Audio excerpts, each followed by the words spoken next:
So I'm just wrapping up the first week of the Intuitive Eating for Life community, and I feel like it was a real success. Thank you for those of you who are early adopters. I'm not usually an early adopter of things. Once in a while I am, but it was such a lovely way of connecting with so many of you this week. We had 2 live gatherings on Tuesday, 2 on Wednesday, and 2 on Friday.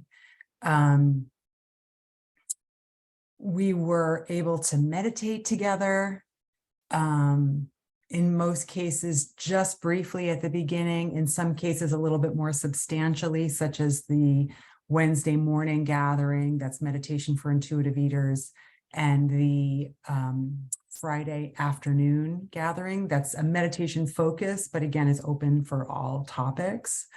The Wednesday evening session was recorded, and in that I walked folks through the member page. When you join, you'll get a link and a password to a private members only page that has all of our links, all of the recordings where they're stored, an orientation to the week ahead, an orientation to the 90-minute workshops that are coming up.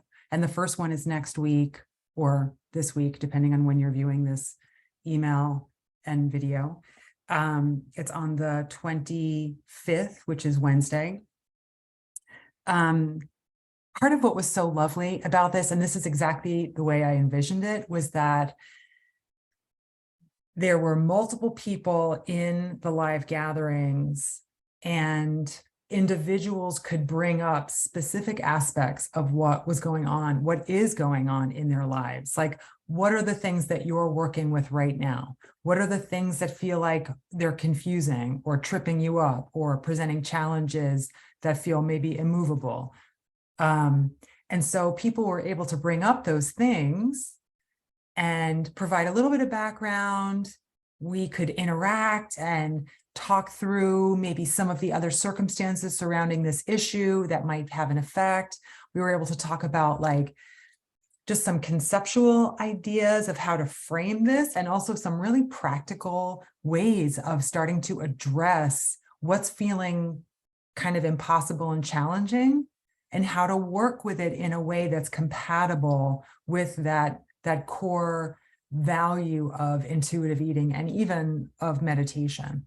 So it just felt so good to have this space where we could connect and problem solve together, and also just connect and be together, because there's that understanding that we're all on this very different type of path together while the world is still doing its thing. And in a way, I'm thinking of it that way. This is a place to hang out while the world catches up with intuitive eating and meditation. So anyway, I'm in the process of assigning folks to small groups. So if you've already joined, you'll get that small group assignment probably early next week, and then we'll help you set up your WhatsApp group or arrange for Zoom calls so that you can connect as often as you like. And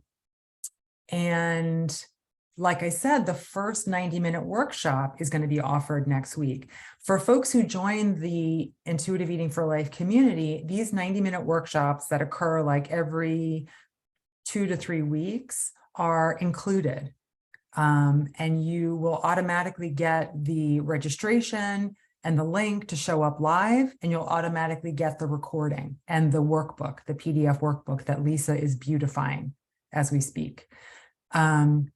The workshops alone are priced at $49, which coincidentally is the same cost of 1 month in the community. So if, for example, this topic of the workshop for next week, which is going to be part 1 of a 2-part workshop on self-compassion, if that interests you, then maybe you go ahead and join the community for a month and just see what it's about. See if it makes sense for you. See if it fits in with your life. The part 1 of self-compassion is really going to talk about some of the basics about self-compassion, some of the misconceptions and how we experience resistance to it or we misinterpret it, in addition to why is it so essential to an intuitive eating practice and where does meditation come into it? But we're also going to be talking about like actual, how do you use it? How do you recognize opportunities to practice self-compassion? And then how do you start to do that? How do you start to make self-compassion a practice? And then the part 2 that's in a couple more weeks, and the dates are on the website somewhere. Part 2 is going to be about applying self-compassion to body image work. And I was just working on the workbook for that yesterday, and it's like 8 or 10 pages long, and it's got a lot of different content about how to apply self-compassion in both cognitive, conceptual ways, and how to practice it in somatic, embodied ways. And there's a bunch of suggestions, contemplations, and then specific practices to rewire your brain to approach your relationship with food and body with self-compassion. It's a game changer. And meditation naturally creates the environment for compassion to develop. And then we just need to learn how to direct it toward ourselves as much as we direct it toward other people. So I really hope that more people will consider joining this community.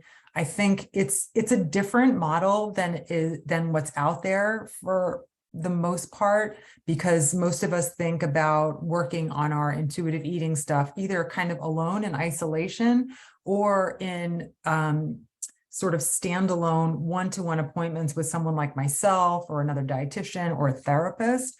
This is just different. And so it might take a little while to kind of comprehend, like, oh, this is a space for me. This is a space for me to come and to be myself and to learn how to take care of myself in a way that's aligned with what I care about, with what I value.